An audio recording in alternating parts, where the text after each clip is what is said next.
Tusi o Deuteronome ilona mata upu e lua sifulu ma le valu.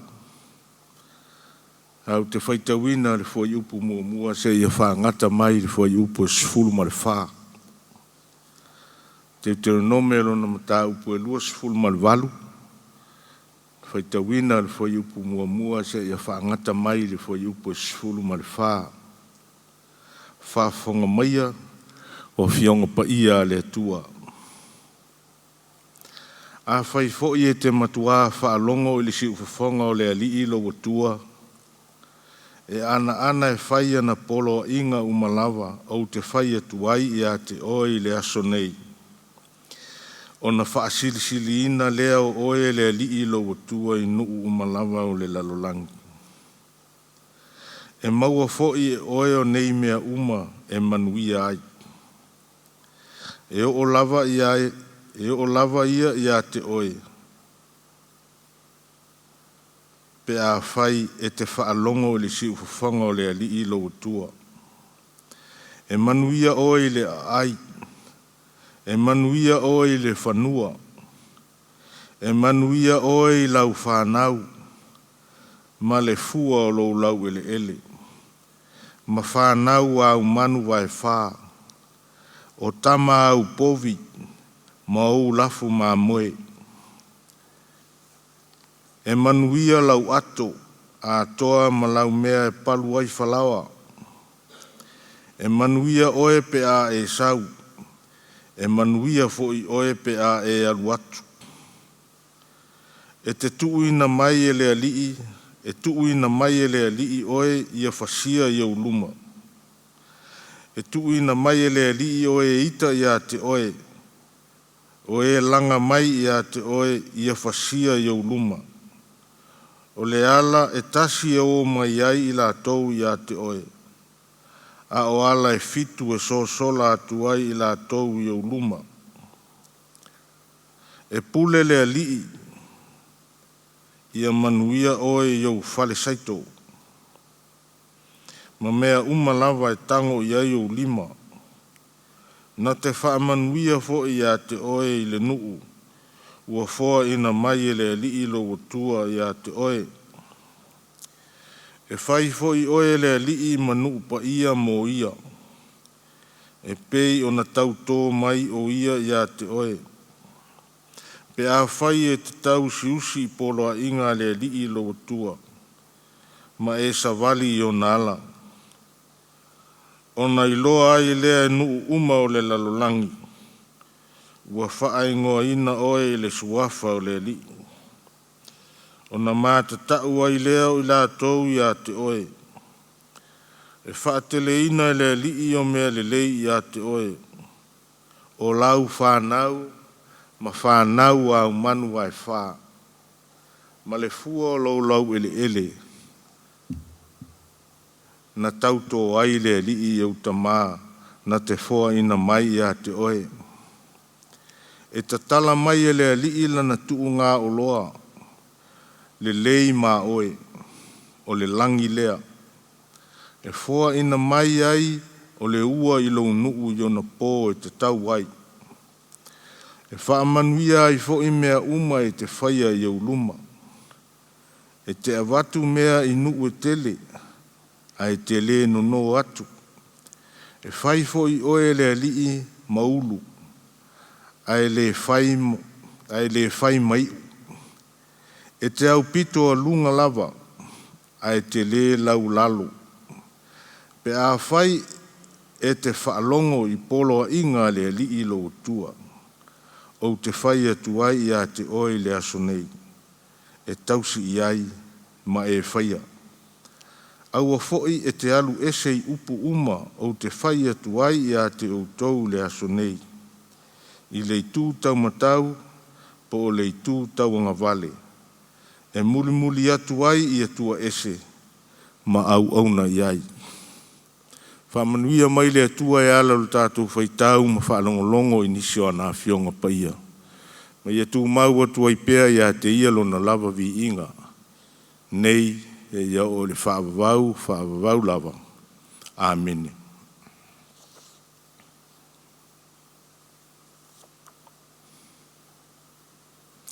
O nai mawhauwhaunga whaleanganga i le suafa o le tamā le alo ma leanganga pa ia. Amen. O le manatu au tū o le nei tae au e tusa ma le whaasinonga a le tusi a le au leo leo o lo whaapea mai. O whaamanuianga o le sāwa vali ma le atua. O whaamanuianga o le sāwa vali ma le atua. The blessings of walking with God.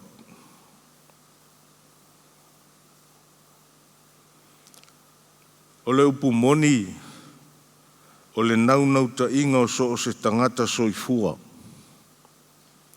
Ia manuia ma wha manuia ina o ia so uma o le neiola. I so o se vala o le soifuanga. Mo se whaatai ta inga. Tātou te nau ma lava. Ina ia maua ma ia lava tātou mea tau mafa ma mea inu. Le lei lava tātou te o ofu ai. Le lei fale tātou te nonofo ai. Le lei ala o whesoto inga. Tātou te whaonga ina. Ma ia maua le mālosi ma le soifua mālolo ina le lei. I iai fo iso tātou pui puinga. Ina ia maua pēr le saunga le mū. O le soifua sa o loto, ma le fia ia so uma. O whaanau naunga fo i nei o so o se ainga. So o se nuu ma so o se kāleisia, o se whalapol patonga. O se sosa iete, mātunu uma o le lalolangi. Ese awala e savalia, mauia e tangata taito tasi, na ia o lātou maua, whaamanuianga nei o le soifuanga, whaale tangata i le lalolangi nei. O le toa tele o tangata, o lātou whaangaina awala whaamaoni, a mi o tonu e tusa mo le tū la fono, na ia ausia whaamanuianga ia. Ai o lo iai fo i se vaenga o tangata, ua lātou whaangaina awala soli tū la fono, na ia lātou mau ai whaamanuianga nei. Ai o tō tele fo i o le tau lau o lātou whaamoemoenga, ma moe mitinga mo nei manuia, ma ua taunu ai taunu unga e le i whaamoemoeina, o na usase awala sa whaangaina i ui atu ai. O le tusi o Deuteronome, o whaamaumaunga ia ina ua tōla wapi le nuu i le itu i sae o le Yoritana. E whaasauni ai mo le uru whale atu i kanana, lea ua lato i loa atu. O le taimi fo i lea ua maali liu uma le au mātutua, whaalongo tatā ma le wheto mumui, le au wheto mumui so o ia mose, lea na malanga mai ai pito. O i lātou ia, o tangata mātutua sa whengai tonu, ma le tuuina mai o papa maa o le tū la fono, lea na tuuina ifo e le atua ia mose mai le maunga o Sinai. Wana o i lātou na malanga mai e kupito o tamaiti, mai lātou na whana nau le vao a malanga mai le nuu, lea o lo totoe sa uni e ulufale i le nuu fora folaina. E peio na sila fia, o le tusi o Deuteronome, o le toe whaamanatu atu lea e mose o tū la fono ma polo a inga mai le atua, molo na nuu. Ina ia i loa maola ai i lātou, o le nuu ua iei nei, i to tonu o kanana lea ua lātou sauni e urufale atu nei ai. Ai le ngata i lea, na o le nuu o le au fale te inga i o sua. Ai le alu fo i mamose ia ona olona fo I whaalonga tā I le atua I staimi. O le mta upo le tuse Deuteronome lua sulu walu o lo wha urutala ina e whapea.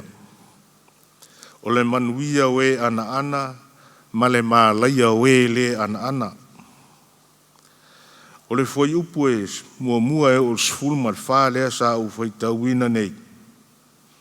O lo wha matala mai ai manuia ese. E maua I lātou e ana ma whai polo a inga le atua. E pei o na tau atu e mose I le nu. O le foi upo e sfulma le 5.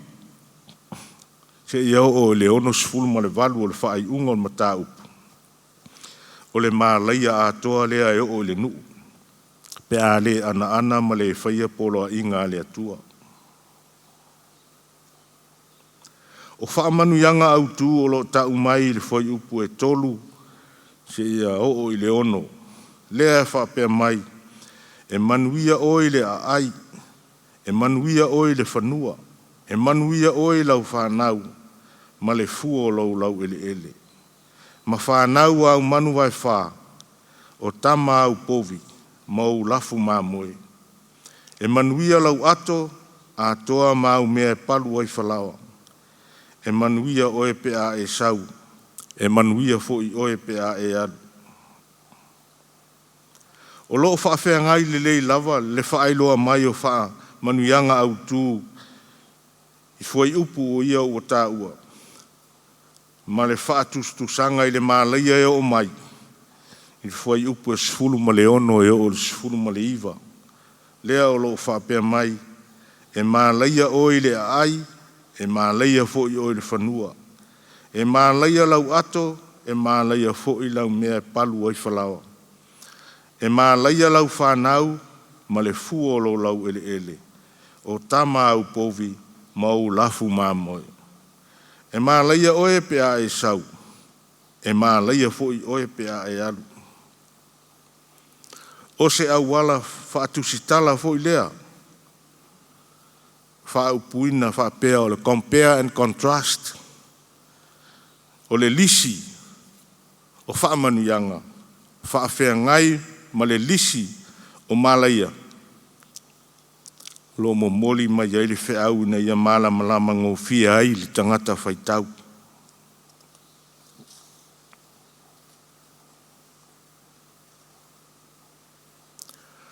O le whaatulanga mai le lisi o whaamanuianga. Whaatulanga mai fo le lisi o mala. Tātou te mata ma whaatustusa I ai li tangata whaitau. O le whai upo e fitua e o le sfulma le wha o lo whaau au mai ai le tele o isi whaamanuianga. E pei o le puipuinga o lo usaunga le mu mai au fili. O manuia o au ati nae. Ma whaamanuianga e ala I whanua ua. Fua ina atu. O le whaau o wina o ia whaamanuianga e o ai ina whaapa ia ina tangata o lona nuu.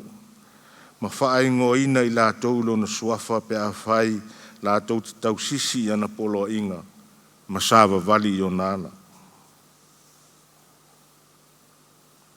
Ui o lea, e matua te le na ua, le lisi o isi mau mala, nga isi mau malaia e o I le ana, ma le tau sia polo inga le atua. E pei o na whaailoa mai le whai upu e sfulu ma le 5, e o le mwhai unga o mata upu le whai upu le foi upu e ono sfulu ma le valu. Whai mai le vaaya nisi o le au su e le tuspa ia. O le tusi le nei o Deuteronome. O lo o tusia e pei o se malienga po o se treaty. I le vaa o se tupu ma se isi ma lo o lo whaalango tasi ma I ailo na puipuinga. O se whaamanatu tā ua le nei mo le nuu o le atua o le au whale I kanana. Aua o le ala tau whea ngai ma le tele o lutau. Ai maise o tāpua inga I atua ese ma tāpua inga whapaupau. E ono whaavai vai ailo la tau whaatua tuanga ma le talitonunga I le atua soifua. Ua uma na la tau osi whea ngainga. E manatu le whailaunga. o se whaamanatu tā ua fo i lea mo le tātou mafutanga whaale au leo leo le nei tāi au. E ala i le tau atu ma toe whaamanatu polo a inga le li. Na ia ola ai e tātou whanau. Na ia lātou maua whaamanuianga e pei o na whaamanatu mai e le whaitaunga o le nei asu. Longo e atu ia tātou whanau ma tupulanga lalo vaoa. Polo a inga ma le fina ngalo le ali. Ma ia sāwa vali i ala o le ali. O na lātou sele lea i whaamanuianga uma e pei o na fola ina mai i le tusipa ia. E mai se lava o lea o tātou tau nuu mai le tātou sauninga whaai u whaale au leo le nei tausanga. O tātou mawhau le tātou malanga umi o le nei tausanga a o lea o tātou tū vai mai lona masina muri. I oe, ma eu le alofa o le atua i ana whaamanuianga mo i tātou le nei tausanga atoa. E ui lava ina o tātou vai le tele o taimi. Ai la ngona lava le musumusunga ma le whaamalosi o lona nganga. Ia i tātou o tātou maru losi ai. Ia vea fo i o se whamanatu o nei tai au. Tātou te tapena ai whaale nganga mo le tātou ngā ruenga whaale au leo mo le nātau sanga fau. Pe a whai e whina ngalo lo tātou matai. E ave atu i ailo tō soifua ma so mātou wola vai. O Jesu Keriso o ia na whaia le au wala. Ua toe mau ai le fsota inga le tangata ma manuia o le atua. Ina uanga sale le tangata maru ese mamau ma le atua. O le au wala o le salamo wha maoni. Ia tātou wanga sala. Ma whaia lo na fina ngalo. Ma tū mau ai le whātua ia te ia su uma o le tātou wola. A wā o ia o le ala.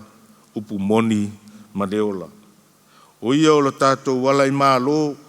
Tātou te anga wa ai manuia o lona mālo e whaavavau. Ona o Jesu. Amen.